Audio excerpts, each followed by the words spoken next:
empezar entonces.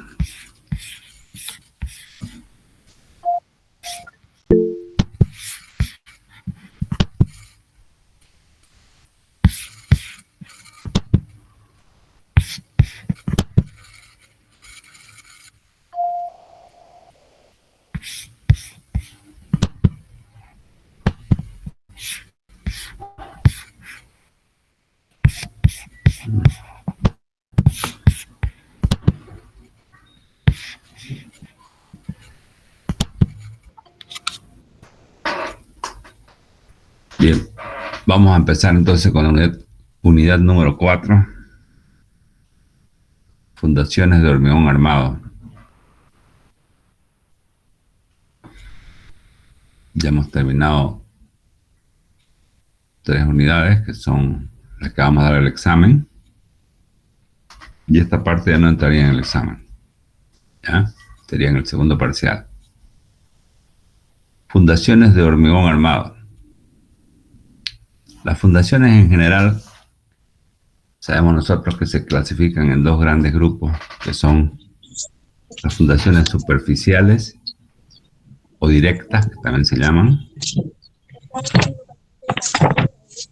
El concepto de superficial, más que otra cosa, se refiere a lo superficial de las fundaciones, no tanto a la profundidad, sino que son fundaciones de superficie, podemos decir así.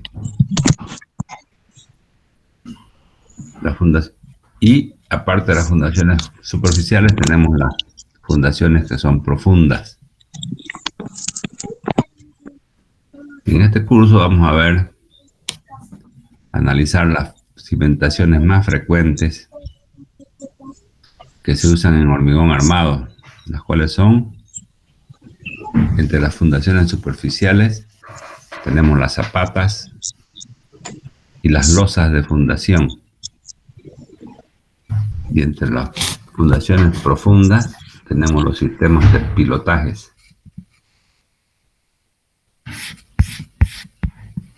Están viendo lo que estoy mostrando, ¿no? Hola. Estamos viendo el PDF, ingeniero. Muy bien. Todo proyecto de cimentación tiene que estar respaldado por un estudio de suelos o estudio geotécnico, que también se llama, en el cual se efectúan sondeos en distintos puntos donde se proyecta construir la estructura, determinando en cada sondeo toda la información que se obtiene del suelo, como ser el tipo, qué tipo de suelo, de los distintos estratos, su granulometría, su plasticidad, la humedad natural del suelo, la consistencia, la resistencia, la deformabilidad, toda la información, la situación del nivel freático, la expansividad, etc. De esa información, a nosotros desde el punto de vista del cálculo estructural nos interesa el valor de la tensión admisible cuando hablamos de fundaciones superficiales y los valores que nos permitan determinar la resistencia, la capacidad portante de un pilote en caso de fundaciones profundas, ¿no? Esta información es importantísima, no podemos empezar ningún proyecto de cimentación sin hacer un sondeo del suelo, o varios sondeos, dependiendo de la magnitud de la obra, ¿no? De la estructura que vamos a construir. Dado que en este curso de hormigón armado, al desarrollar el tema, nos vamos a abocar fundamentalmente al diseño de los elementos estructurales de fundación, vamos a enfocarnos desde el punto de vista técnico del hormigón armado. No vamos a ver conceptos de geotecnia, solo de pasar algunos conceptos. Vamos a estudiarlos que intervienen puntualmente en el diseño de las zapatas, de las losas y de los pilotajes de fundación. ¿Ya? Entonces, resumiendo toda esta parte, son tres los tipos de tipologías que vamos a ver: zapatas y losas de fundación, que también se llaman plateas. Estas son son fundaciones superficiales, y los pilotajes son fundaciones profundas. Ningún proyecto de fundación debe iniciarse si no contamos con un estudio de suelo, un estudio geotécnico, ¿no? Y la profundidad del estudio de suelo está en función al peso de la estructura. Mientras más pesada sea la estructura, la profundidad de los sondeos tiene que ser mucho más profundo, ¿no? Y si nuestra edificación es pequeña, digamos, de poco peso, la profundidad puede ser menor. Zapatas, vamos a empezar viendo primero zapatas. Las zapatas son fundaciones construidas en zonas aisladas de la estructura. Son de uso muy frecuentes y se emplean considerando dos aspectos. Las zapatas son las más usuales porque son las más económicas, digamos, y las que normalmente resisten edificaciones que no son muy grandes. Cuando el suelo tiene una profundidad, ¿cuándo vamos a emplear la zapata? ¿Cuándo podemos emplear? Cuando el suelo tiene a profundidades relativamente pequeñas de la superficie, una resistencia media o alta con relación a las cargas de la estructura. Es decir, todo es relativo. Si yo tengo un terreno donde voy a construir un edificio de 3 pisos, por ejemplo, el suelo puede ser bueno con respecto a esas cargas. Pero el mismo terreno, si yo edifico un edificio de muchos pisos, digamos de 20, ya la tensión admisible posiblemente no sea capaz de que la carga, de resistir esas cargas con más o menos áreas relativamente pequeñas, ¿no? En ese caso, digamos, podemos decir que la resistencia es mala respecto a las cargas. Y en el caso de cuando el edificio es pequeño, la resistencia es buena frente a las cargas, siendo el mismo terreno. La otra situación es cuando el suelo es suficientemente homogéneo para que no sean de temer los asentamientos diferenciales entre las distintas partes de la estructura. Esas son las dos características que hay que cuidar para que una zapata sea posible. Es decir,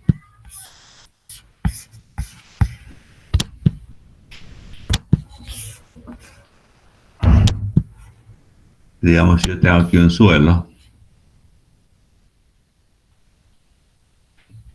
¿no? Un suelo, cuando hago el sondeo del suelo, ¿qué es lo que veo? Vemos los distintos estratos, ¿no? que pueden ser, digamos, aquí normalmente es una parte de material vegetal, el humus que le dicen, ¿no? Después puedo tener arena, arcilla, puedo tener distintas capas que no puedo adivinar mientras no haga yo un sondeo. Entonces, sí o sí tenemos que hacer un sondeo, o varios sondeos por decir, en función. Y este me va a indicar las distintas capas. Si yo, digamos, hago un sondeo en otra zona y se repiten más o menos las mismas capas, podemos decir que el suelo es heterogéneo, relativamente heterogéneo. Y no hay posibilidad de asentamiento diferencial. Pero si, digamos, yo tuviera aquí una capa así, por decirles algo. Esta capa.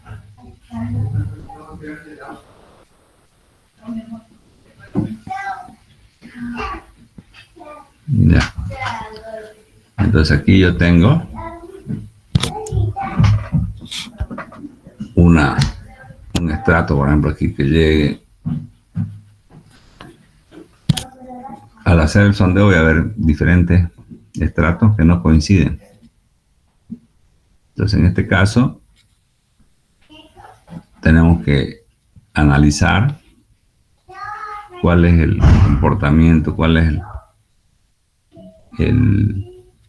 la consecuencia de este estrato que es diferente en un sondeo y que es diferente en otro, que aparece aquí con más magnitud y aquí con menos.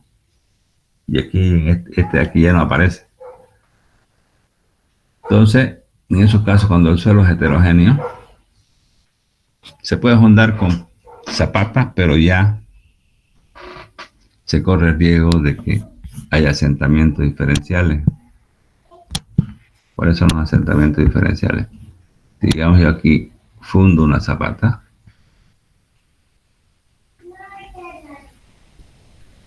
parte de un edificio, parte de un pórtico.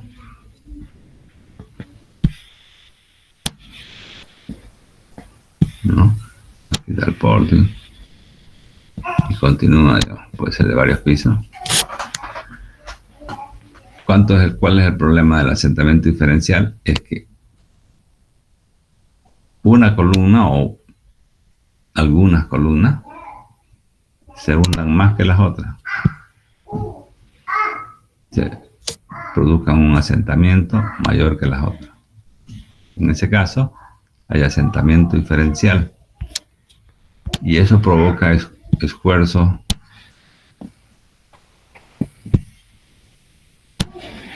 que no están previstos en la superestructura. Digamos, acá tenemos una zapatita.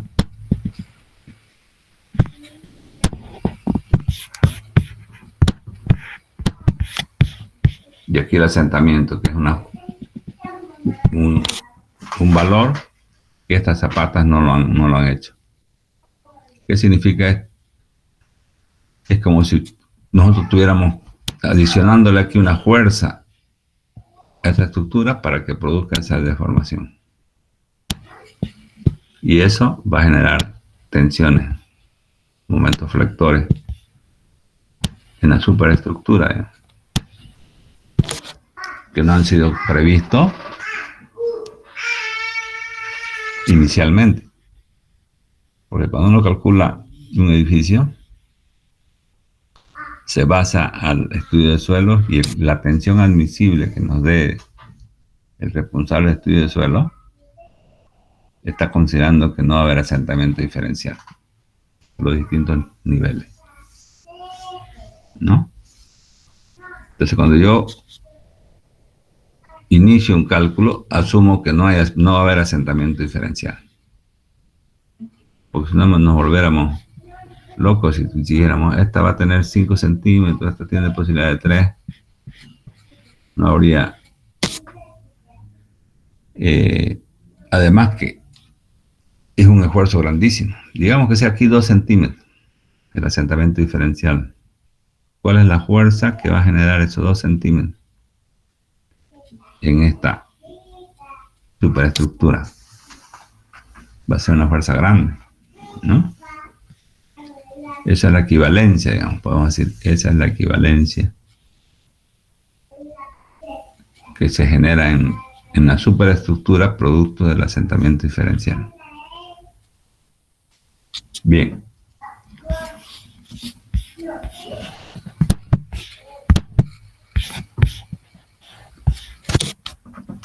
Tipos de zapatas. Según su forma de trabajo, las zapatas pueden clasificarse en zapatas aisladas.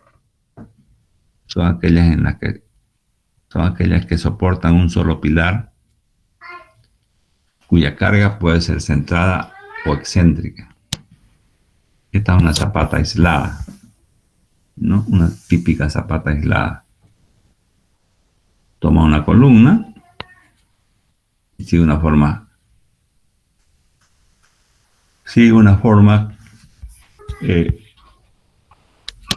regular, digamos, todo alrededor de la columna. Estas zapatas pueden tener cargas centradas o pueden tener cargas excéntricas. Una carga centrada sería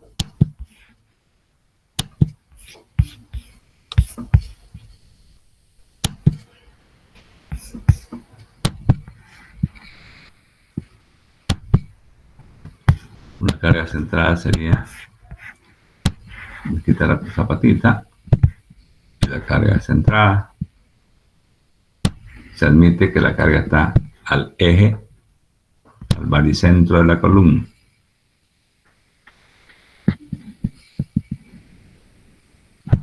¿Ah? Esta es una zapata con carga centrada. Y una zapata con carga excéntrica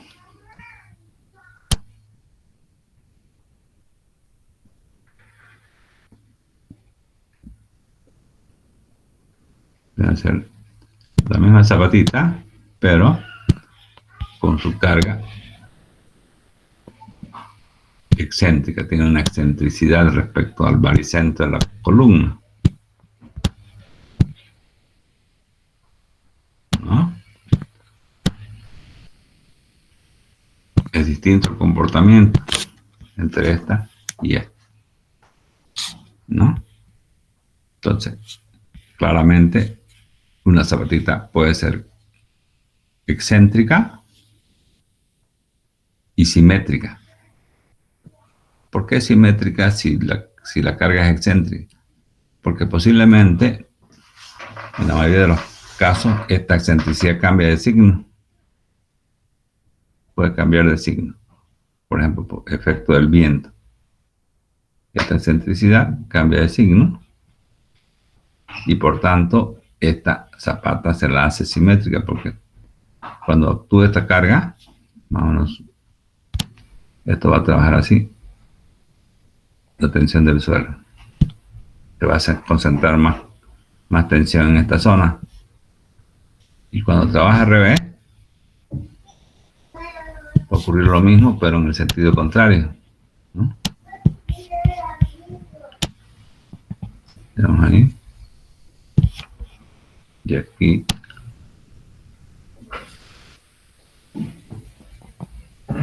Va a ser esa sustracción.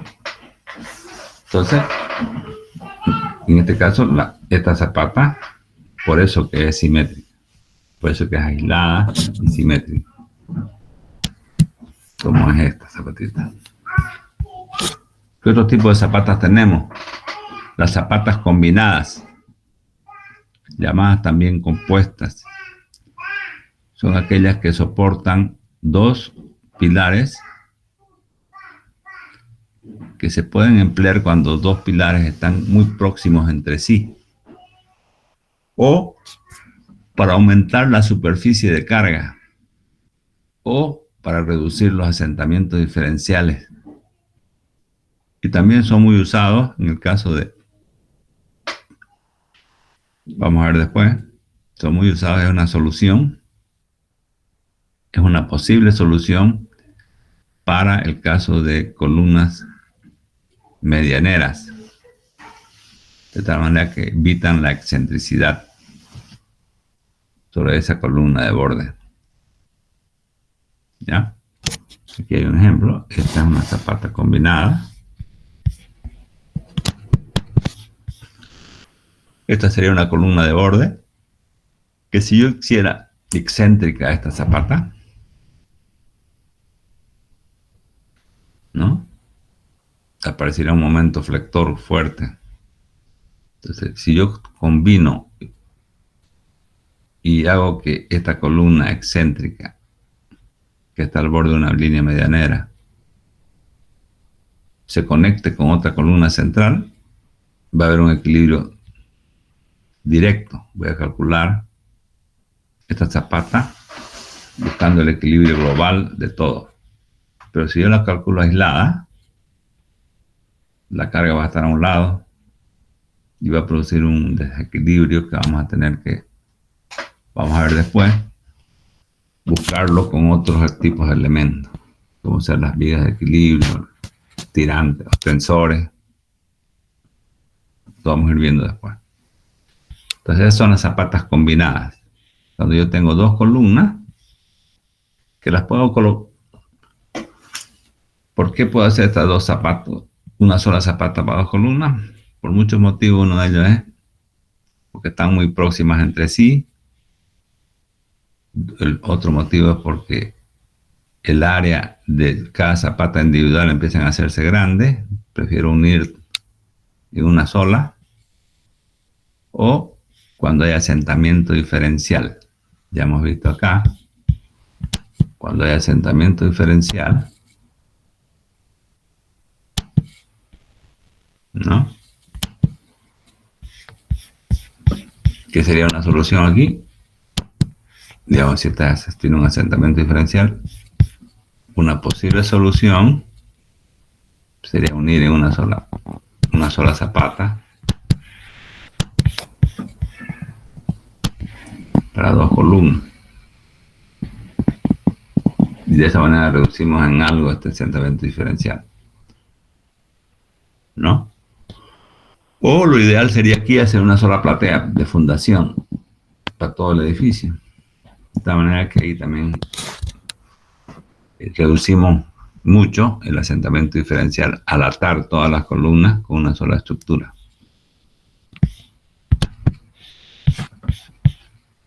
¿Qué otras? Tres, zapatas continuas bajo pilares. Se usan para soportar varios pilares alineados. Se emplean en circunstancias parecidas a las de las zapatas combinadas. Así son estas.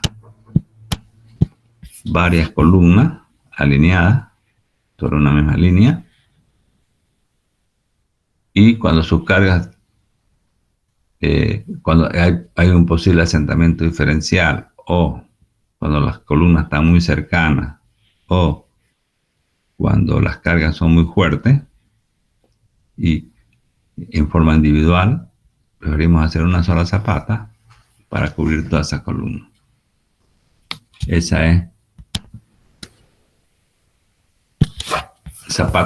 son las zapatas continuas bajo pilares, bajo columnas.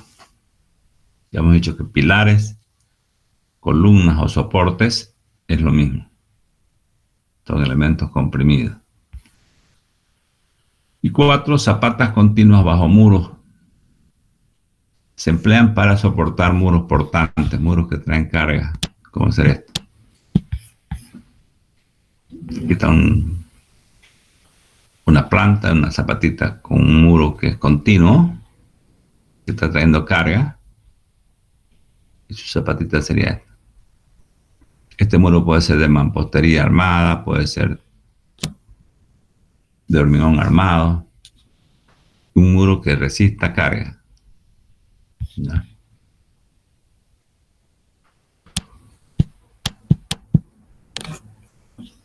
Bien, para poder iniciar los cálculos de una zapata, necesitamos algunas consideraciones geotécnicas, ¿no? Uno, tensión admisible del suelo. Es uno de los primeros datos necesarios para encarar un proyecto de cimentación. La tensión admisible del suelo, que se abrevia como sigma at, como está acá, es determinada en base a dos consideraciones o dos condiciones. A, por consideración netamente resistente,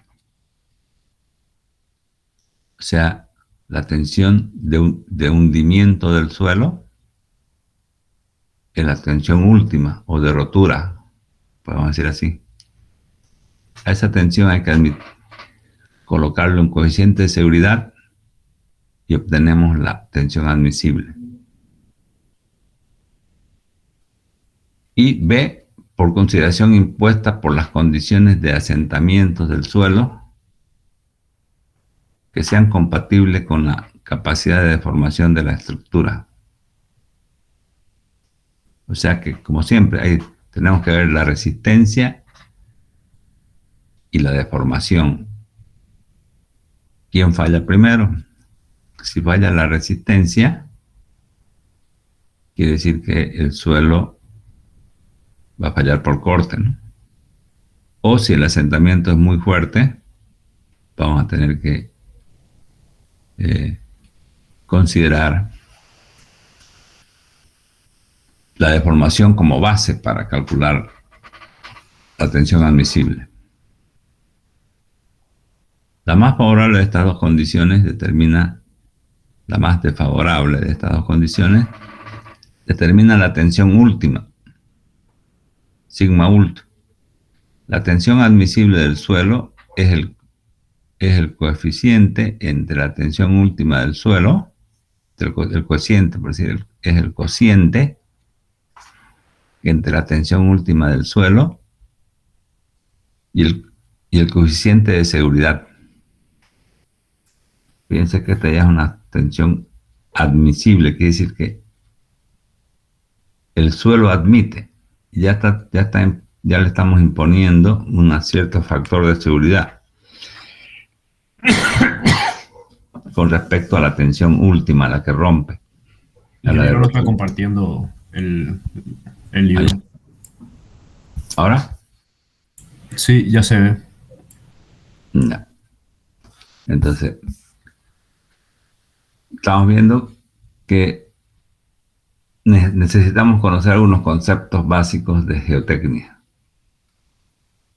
Ya ustedes saben, han llevado suelos, han llevado fundaciones, pero vamos a acordarnos un poquito aquí de los conceptos más importantes que vamos a usar para el diseño de zapatas o de las fundaciones desde el punto de vista de la técnica del hormigón armado.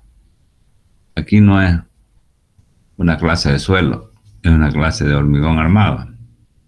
Entonces lo que vamos a ver es cómo se arma una zapata, cuáles son los esfuerzos a que va a estar sometida, pero también necesitamos ver de pasada por lo menos algunas consideraciones geotécnicas. Una de ellas es la tensión admisible del suelo.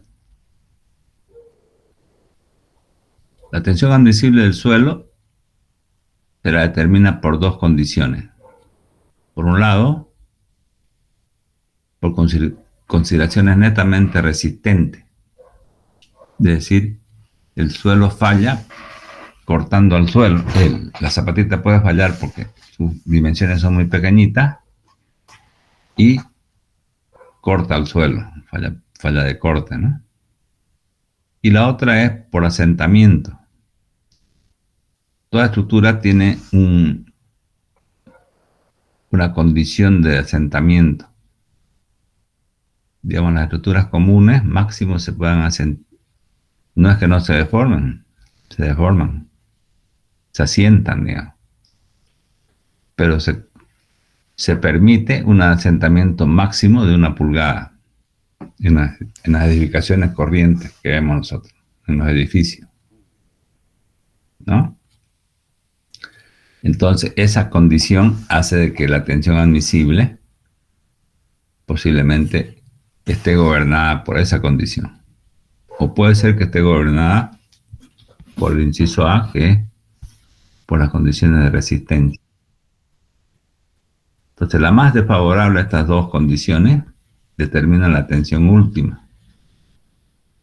¿Y qué es la tensión admisible? La tensión admisible es la tensión última dividida entre un factor de seguridad. Este factor de seguridad no es único en los suelos, porque si nosotros trabajáramos como calculamos las vigas, las columnas, tomando en cuenta la tensión última, la rotura, en suelos no podemos hacer eso, porque este factor de seguridad no es único. El suelo es podríamos decir, un material de construcción donde se asienta la zapata, que es natural, que tiene estratos de diferentes características.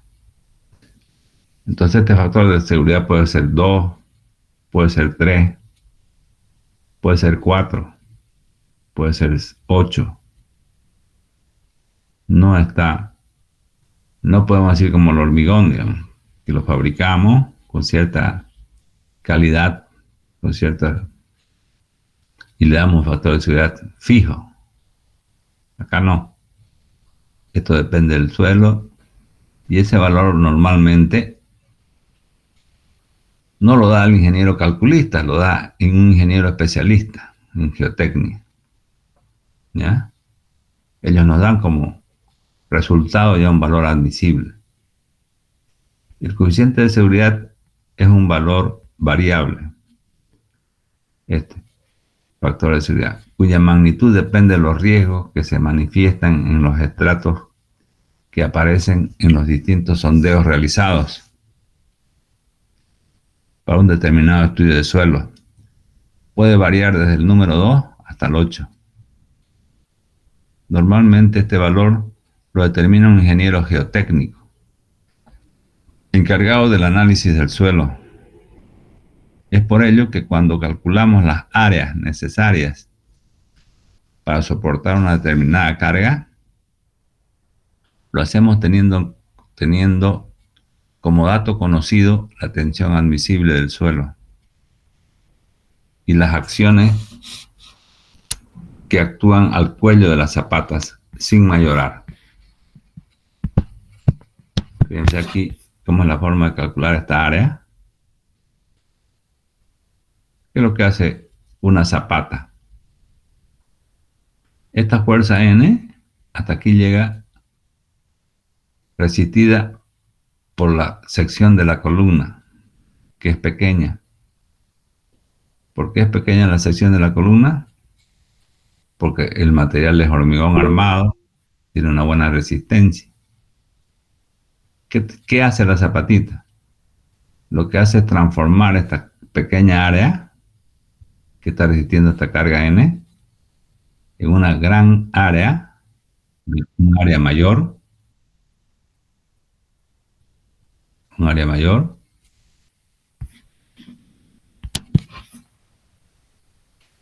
de tal manera que la misma carga la resiste el suelo, que tiene una capacidad resistente mucho más chica que la que tiene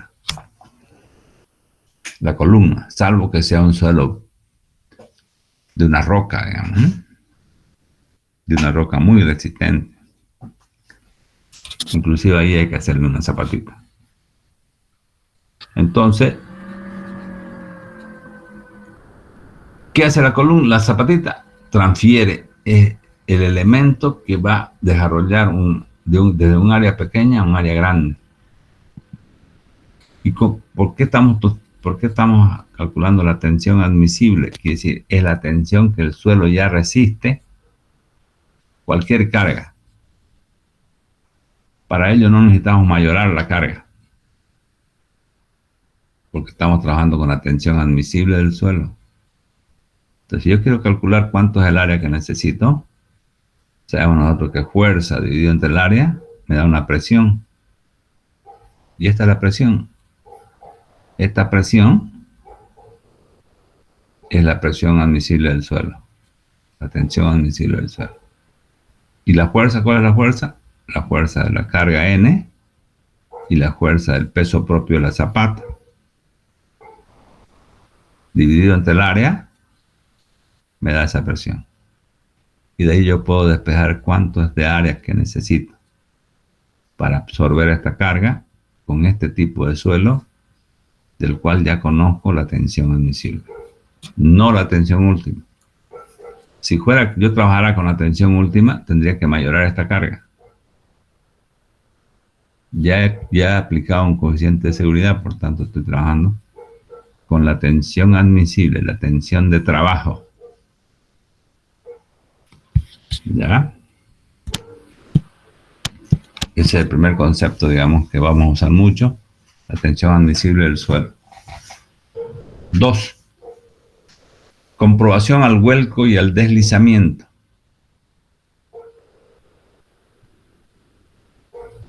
La comprobación al vuelco y al deslizamiento se la ejecuta normalmente, no para todas las zapatas, son para las zapatas que están sometidas a una fuerza horizontal y un momento flector grande.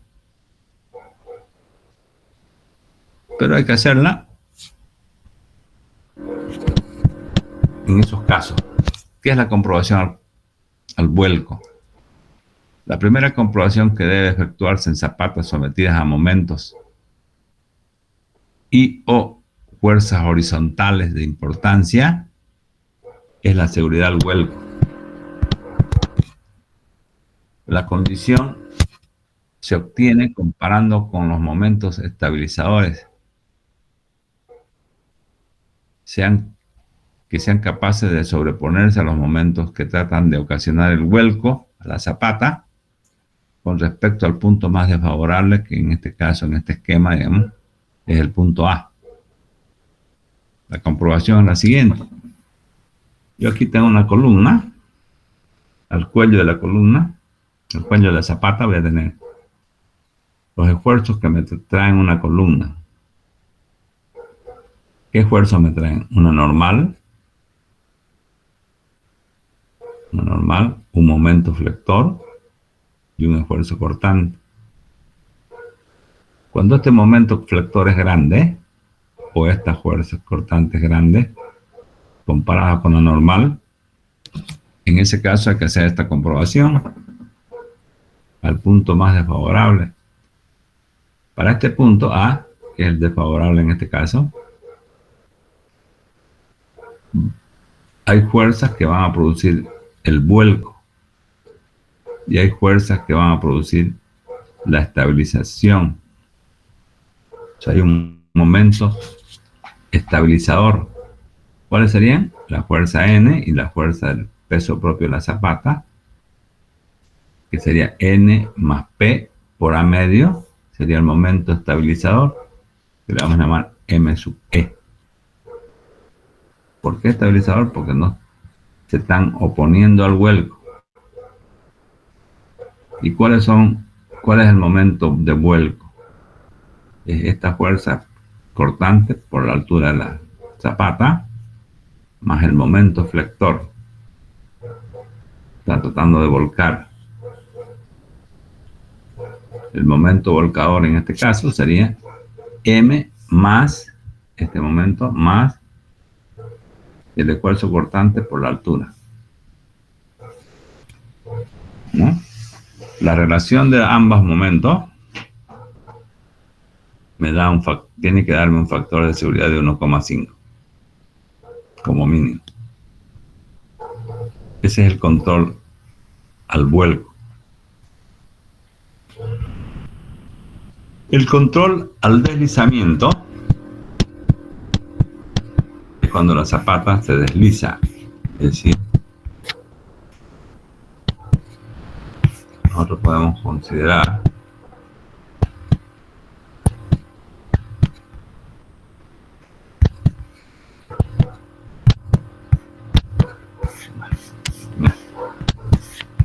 Vamos a considerar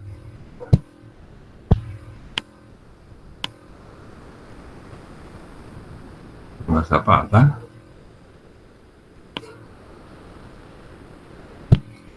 sometida a esta fuerza. Ya sabemos que tiene una normal y que tiene un momento. Ingeniero, solo se está viendo el PDF. Ya.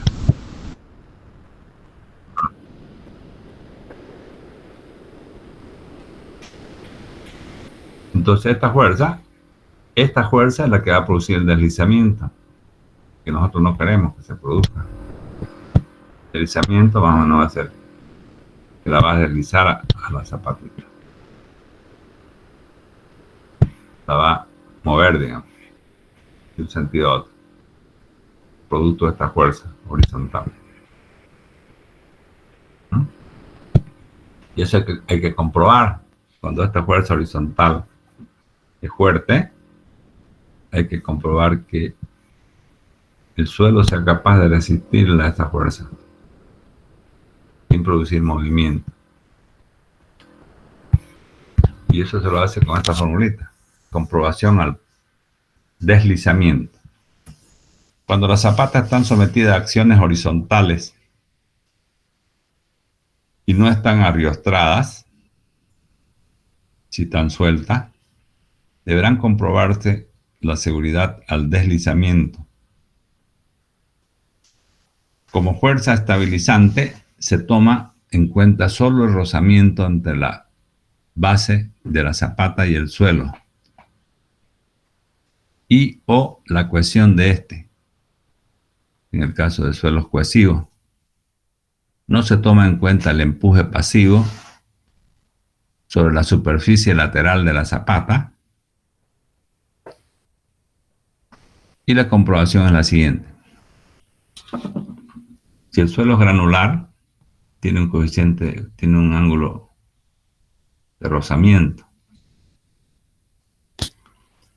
Ese ángulo de rozamiento produce un roce. Mientras más grande sea la fuerza por un rozamiento, mayor va a ser va a ser más difícil que la fuerza se deslice, que la zapata se deslice. O sea, va a producir una reacción que se opone a ese deslizamiento cuando hay una buena fricción, digamos, y hay una buena carga. Cuando la zapata el suelo es cohesivo, no tiene ángulo de fricción interna, es el área que hace que se provoque la cohesión de cálculo por el área, genera una fuerza que se opone al deslizamiento. Entonces, la suma de estos dos efectos cuando los suelos son mixtos, si el suelo es granular, 100%, solo se toma esta parte. Solo se toma esta parte. Si el suelo es 100% cohesivo, se toma solamente esta parte. Y cuando el suelo es mixto, que puede tener un ángulo de fricción interna y un valor de cohesión, se toman las dos partes. Entonces, esta fuerza generada en el contacto zapata-suelo con la zapata tiene que ser mayor o igual a 1,5 la fuerza que está produciendo ese posible deslizamiento. No queremos que produzca eso. No queremos que se mueva la zapata, ¿no? Y en ese caso, entonces, esta comprobación hay que hacerla sí o sí. Y aquí están todas las indicaciones, que es el phi sub d, es 2/3 del ángulo de fricción interna del suelo. El phi sub d viene a ser el ángulo de rozamiento interno de cálculo. Ingeniero no está compartiendo. ¿Ah? No está compartiendo. Vaya que me olvido, ¿no? Ese es el problema de este nuevo Mac. Antes no había necesidad de hacer eso. Ya. Entonces la comprobación al deslizamiento, habíamos dibujado un esquemita, ¿no? Para que ocurra eso, no genere una fuerza horizontal que produzca el movimiento de la zapata hacia un lado, producto de una fuerza horizontal. El suelo tiene que ser capaz de oponerse a esa fuerza. Y se opone a través de dos, dependiendo del tipo de suelo. Si el suelo fuera granular, tiene un ángulo de fricción interno, ¿no? Que produce un rozamiento. Este rozamiento, mientras más grande sea esta fuerza, más grande va a ser el aporte de la fuerza que se opone al deslizamiento. Pero si el suelo fuera cohesivo, esta fuerza ya no le ayuda en nada. Lo que le ayuda es el área de la zapata. Entonces, cuando tenemos suelos netamente cohesivos, esta parte no trabaja y solo trabaja esta zona. Y al revés, cuando tenemos suelos netamente granulares, tenemos que el aporte de la cohesión no existe, ¿no? Cuando hay suelos mixtos, que suele haber, digamos, suelos que tienen fricción, ángulo de fricción interna y tienen además la cohesión de cálculo, la cohesión, ambos aportes se oponen al movimiento, al deslizamiento. O sea, generan fuerza en el contacto zapata-suelo que se oponen a la fuerza que está tratando de mover a la zapata. ¿Ya? Y la verificación es esta formulita, y aquí están todos los datos a que se refieren. La ecuación de cálculo es 0,5 el valor de la ecuación, y el ángulo de rozamiento interno de cálculo es 2/3 el ángulo de rozamiento sin mayorar ni disminuir. Y 3, otro concepto que nos importa, digamos, saber cuando estoy calculando una zapata, es cómo es la distribución de las tensiones del suelo. La distribución de las tensiones del suelo que se producen en la base de una zapata, es decir, abajo en contacto zapata-suelo, dependerá del tipo de suelo y de la deformabilidad de la zapata. Por la deformabilidad de la zapata, estas se pueden clasificar en zapatas rígidas y en zapatas flexibles. O sea, es fácil saber cuándo una zapata es rígida o cuándo una zapata flexible. El vuelo más desfavorable, porque una zapata puede tener dos vuelos desfavorables. Puede tener digamos que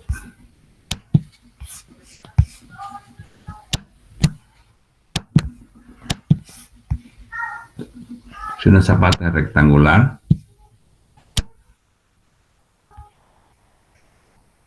¿no?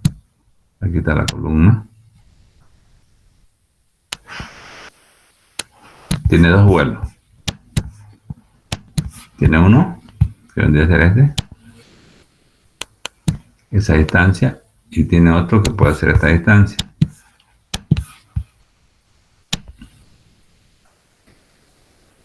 El vuelo más desfavorable es este, el más grande, con ese que se calcula si la zapata es flexible o es rígida. Entonces, este vuelo tiene que, si este vuelo es menor o igual al doble de la altura de la zapata es rígida. Quiere decir que es indeformable, podríamos decir así. Difícil de deformarse. De deformar. Y cuando ese vuelo es mayor al doble de esta altura, La zapata es flexible. Quiere decir que puede deformarse fácilmente. En función a esos dos conceptos y al tipo de suelo, vamos a ver cuáles son el comportamiento de las tensiones por debajo de la zapata. En la figura que se muestra la distribución real de las tensiones del suelo para los dos tipos de zapatas rígidas y flexibles, colocadas en suelos cohesivos, es decir, suelos arcillosos, o en suelos no cohesivos, suelos arenosos, en la siguiente forma. Fíjense, esta es la zapata rígida que la estamos dando más con una altura mayor, indeformable, quiere decir. Y estas son las zapatas flexibles, que asumimos que se está deformando. ¿Ya? Son las zapatas deformables y estas son indeformables. Una zapata rígida, colocada en un suelo cohesivo, su tensión real más o menos es esta. ¿Cómo es la distribución real de las tensiones? Más o menos así. Aquí punteada mostramos una tensión uniforme. Si la zapata es rígida y el suelo es sin cohesión, es decir, es un suelo arenoso, la distribución de las tensiones del suelo es de esta forma.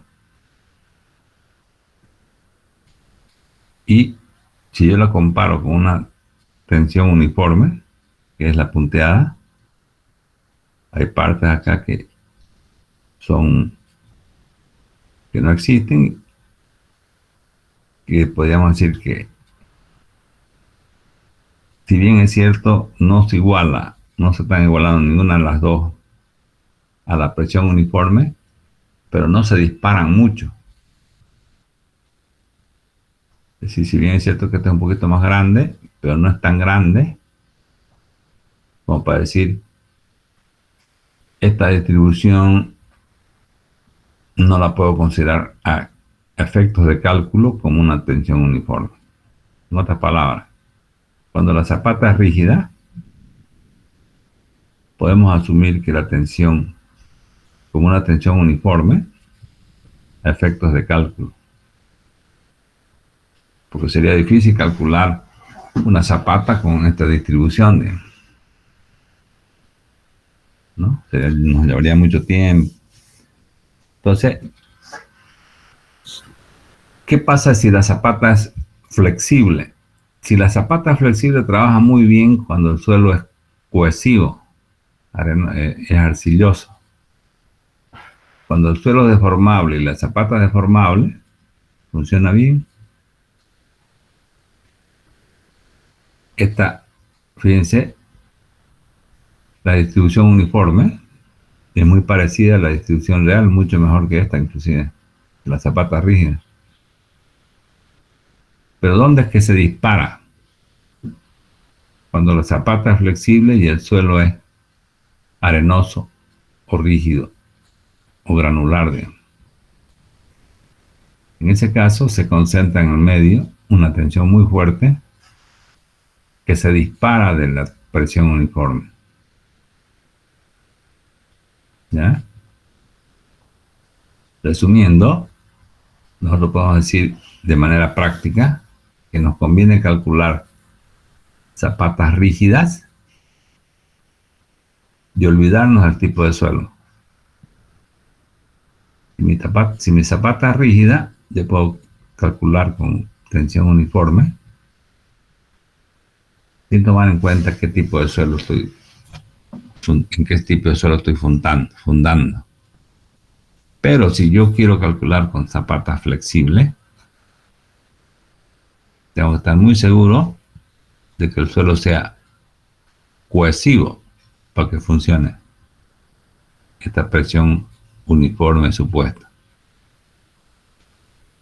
Caso contrario, si la zapata es flexible y el suelo sin cohesión, hay un valor real que es mucho más grande que la presión admisible, que sería esta uniforme que estamos considerando, ¿no? Nunca nos conviene calcular una zapata con una distribución triangular. ¿Por qué? Porque la tensión admisible solamente tendría un valor aquí en el medio. Todos los valores demás serían menores. Entonces estaría botando mucha tensión. Resumiendo, me daría una zapata de mayor área, digamos, si yo considero una presión triangular para el cálculo. Entonces, lo que hace uno es usar la presión uniforme. ¿Por qué? Porque estoy aprovechando al máximo la tensión admisible del suelo en toda su área. ¿Ya? Y estoy aprovechando al máximo un material que tiene una resistencia relativamente más pequeña que el hormigón, que el acero. ¿Ya? De observar las distribuciones de las tensiones del suelo reales comparadas con las distribuciones uniformes, podemos concluir en lo siguiente. Cuando la zapata es rígida, cualquiera que sea el tipo de suelo, se puede admitir como simplificación a efectos de cálculo una distribución uniforme. Y 2, cuando la zapata es flexible, cuando el suelo es cohesivo, se acepta a efectos de cálculo una distribución uniforme. Pero cuando el suelo no es cohesivo, la distribución de cálculo que más se aproxima es una distribución triangular, la cual resulta antieconómica, dado que a igualdad de carga, el área necesaria de la zapata resultaría mucho mayor en comparación con el de una distribución uniforme. Entonces, cuando yo tengo dudas del suelo, que solo tendría que estar muy seguro que el suelo es cohesivo para calcular una zapata flexible. Mientras que si yo calculo una zapata rígida, prácticamente puedo olvidarme de qué tipo de suelo, sobre qué tipo de suelo estamos fundando, porque la zapata rígida se comporta igual, digamos, frente a los dos tipos de suelo. Podemos hacer una aproximación y considerar como una presión uniforme a efectos de cálculo su distribución real. ¿Está entendido, no? Bien, aquí vamos a quedar entonces por ahora. Vamos a tirar una repasadita rápida. Entonces, en este capítulo vamos a ver fundaciones de hormigón armado, y vamos a ver este estudio considerando los aspectos técnicos del hormigón armado. Aquí ¿qué nos interesa? Saber cómo armo una zapata, dónde va el fierro, qué verificaciones tengo que hacer respecto al funcionamiento, respecto al cortante. No me interesa tanto la interrelación entre zapata y suelo, que es otra materia, ¿no? Materias geotécnicas. Aquí es hormigón armado, materia de estructura. Sin embargo, necesitamos saber algunos conceptos que hemos ido viéndolo poco a poco. Hemos visto los distintos tipos de zapatas aisladas, que son las que más se usan cuando tenemos